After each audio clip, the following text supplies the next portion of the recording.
This is Test Chamber. We're taking a look at Mickey Mouse, Castle of Illusion from Sega and developer Sega Studios Australia. Mm-hmm. I'm your host, Andrew Einer. I got Tim Turry here. And Tim, I got to tell you, we've been talking about, like, man, they should just make new 2D games again, like new DuckTales and new Castle of Illusion. And look, we got them. We are getting them, yeah. Sega swung by the studio or our office and showed us off a little bit of this game. This is actually the review build, but they allowed us to take a look at this Enchanted Forest level, which is actually the remade level of the first level of the game. It's like a 1990 Sega Genesis game. This was a platformer that came out. It predated Sonic, so like this Genesis game kind of helped define early platforming before Sega's mascot came along to do so, and it did it well. This game is known for being really hard, but really, really solid and creative. And this game takes some liberties with that 2D side-scrolling formula. And then we have another guest here, Jason A. Striker. Did you play this back in the day? I did indeed. I mean, a lot of people played this because it was so darn good. And this is so darn adorable. This looks great. And Tim, are they holding true to it being difficult and kind of overly challenging, or does it have kind of the concessions of modern gaming with checkpoints and stuff like that? Well, so far from what I've played, it's been pretty difficult. But there's... Oh, look at him! Yeah, he's got some good animations for sure. One thing before I want to talk about the difficulties, this is the hub world. You collect gems in the worlds to progress through these doors, and more parts of the castle unlock. There was a hub world in the original. Of course, it wasn't 3D. So there are some 3D elements infused with this sort of. They call it more of a reimagining. It's not like a one-to-one remake. You're going to recognize stuff in it, but it's not the exact same game. Some more throwbacks than anything. Yeah. Okay. The music's all redone by Grant Kirkhope, who loved Disney music, and he worked on like Banjo-Kazooie and oh, nice. So I'm just realizing something, and maybe this is a Mickey Mouse trait that's been in all of his animations and stuff, but when he's looking at you straight on, his ears are the way they should be. Yeah. But when he goes profile, they get all wonky so you can see both of them, and it looks really weird when you see the transition. Yeah, you're right. And they kind of like slide up his head. Yeah. Oh man. That's a thing with Disney, right? They want from any angle for you to recognize his profile, right? So yeah, that's right. But you're talking a little bit about. Oh, this music's so good. Anyway, this is like the most happy-go-lucky. Listen to it for a second. You got flowers and apples. Oh, that was a new thing. I think that's really cool. You saw the tree boss back there? Like, that's the boss I fight later in this level. And we get a glimpse of him, hanging out in the background. So they're trying to make it a little bit more environmental and ambient that way. And yeah, this game's hard. There's not a limited amount of continues like in the original game. So you still have lives and you can earn lives. But otherwise, it feels good. When I played it at E3, I was a little concerned because... All right, maybe see if you can follow me with what I'm going to try to say here. Remember when you played Donkey Kong Country for the first time, and like you're dealing with sort of quasi 3D character models and stuff? Right. And it makes, when it's not a sprite, it doesn't feel as precise. And things maybe feel a little bit floatier at first, and that's something I've felt with some of these kind of 2.5D side scrollers. And once I played it for a little while, like this controls really well for where it's at. So there's a little bit of learning curve just getting your bearings then. Yeah. The signpost was created by Miserable. Yeah, this is oh my gosh, which way do I go? So that's something that wasn't in the original game. No. This is a whole new thing.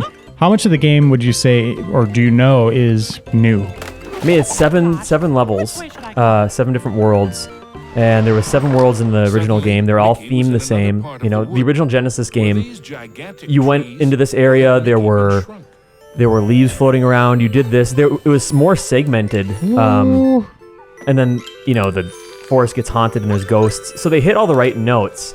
I think I'm supposed to go down, actually. But it hits all the notes it's supposed to. And you're playing it on Xbox 360. Yeah. It's also coming to PSN? Yeah, it's coming to PSN and PC. Also, there's a narrator, which is new to this version, obviously. And if you recognize his voice, it's actually the voice actor that plays Sully in the Uncharted series. So. Oh, really? Yeah, they got a guy with a really solid voice. I always liked his voice, so. Are there any other Disney cameos, or are we just dealing with Mickey the whole time? You know, it's one of those things where this world is sort of not directly linked to anything in, a movie or anything like that. But, you'll fight, I think in this game, you fight a dragon that looks a lot like what's his name? Puff?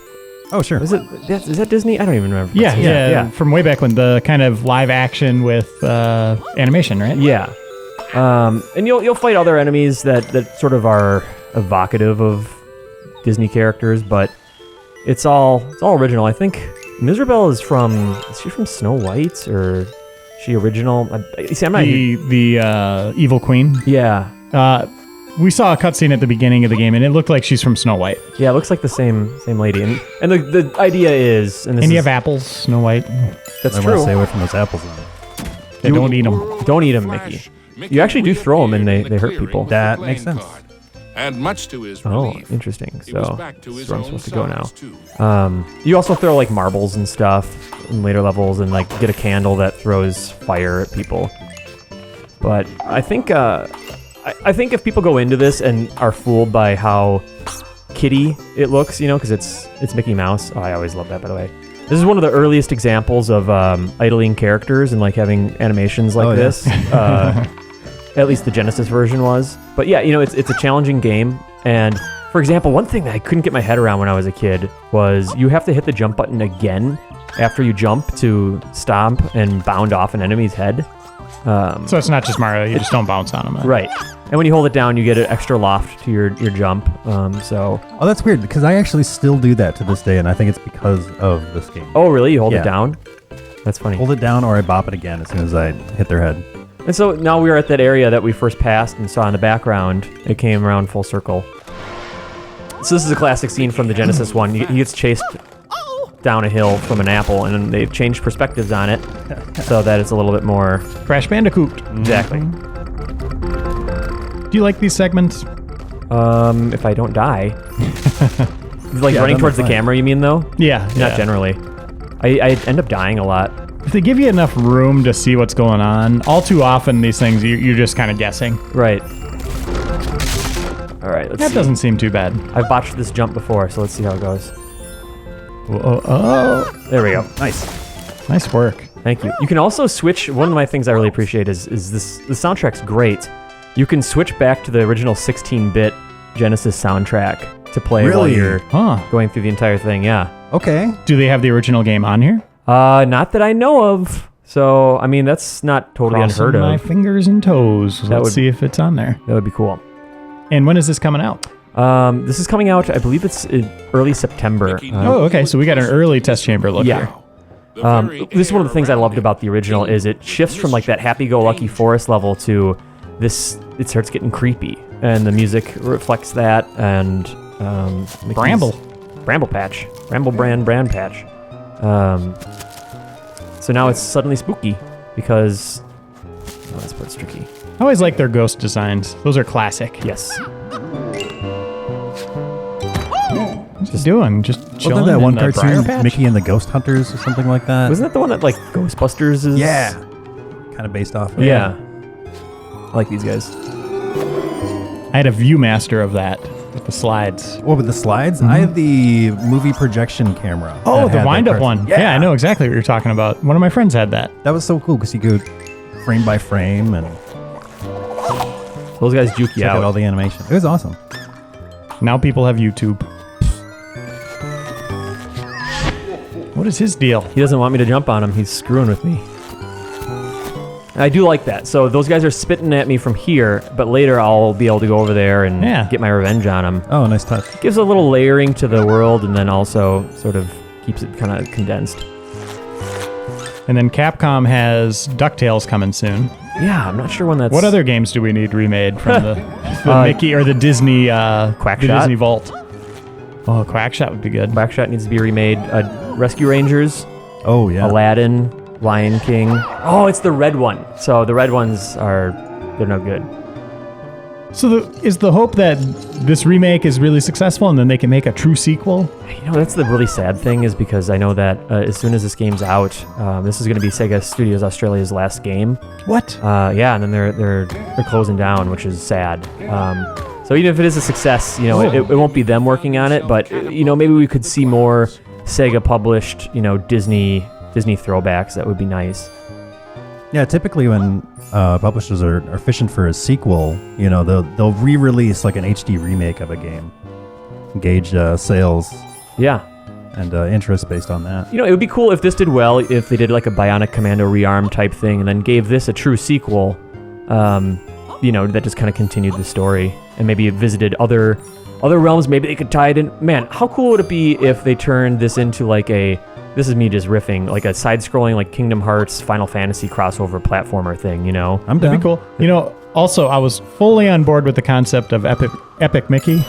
Oh, sure. Loved everything about what they were selling, and then the gameplay was right.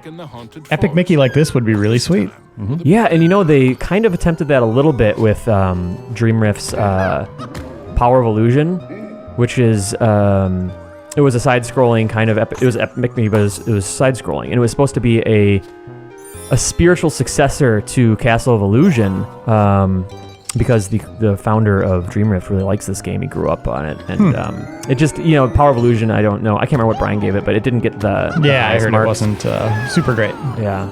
There she is. Yeah. She's from Snow White. Totally. Mickey with her cruel laugh. So it is, like there's another connection to Grant Kirkhope and Banjo-Kazooie and stuff, because in Banjo-Kazooie, there's a witch called Gruntilda that steals Banjo's younger sister and wants to suck her beauty into a machine or whatever and use it for her own. So this is kind of a cool part.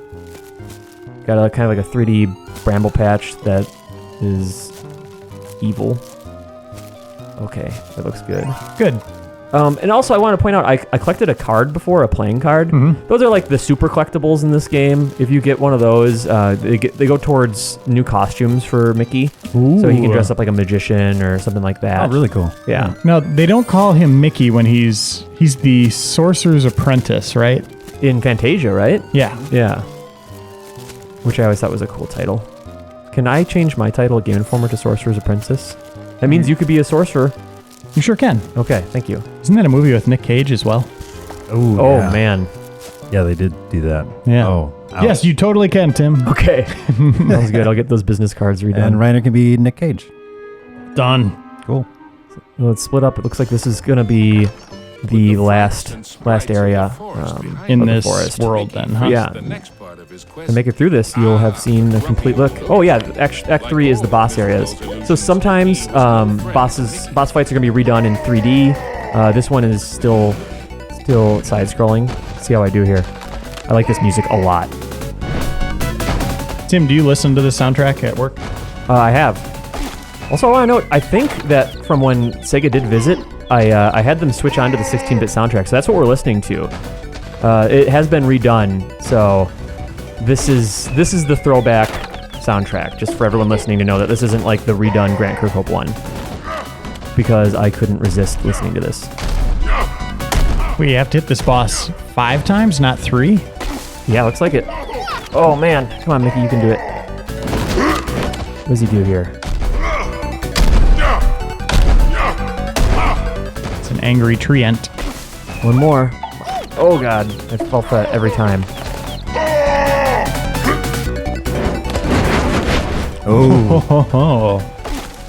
Now, did they add more moves to the bosses? We got Bop. Yeah, so that was quite different than the original. Dude, you're rich. Oh my god, yeah. Oh, so I gotta get the power gems to make a rainbow bridge, Valhalla style, to get to the tower that has Mizrabel and Minnie. That's the whole goal. Okay. And these are like the power gem bosses, so that's Cool. That's pretty much the first Exploring the entire castle halls, world of the Mickey game. now And then they added a hub, as we could see here. Yeah, they fleshed it out in 3D, and there's little hidden areas and stuff. And it seems like, I think Disney fans, and if you didn't play this game back in the day, if you like side-scrolling, platformers with a little bit more of a stiffer challenge, this is going to be up your alley, I think. Yeah, I like that looks- it's not just a remake. That we've got. Yeah, they fresh did a take little on more this. with it. Yep. Yeah. Alrighty. Well, thank you, Tim. You did an amazing job there. Thank I'm you. very impressed. And thank you, Jason. And thank all of you again for watching. We'll see you next time.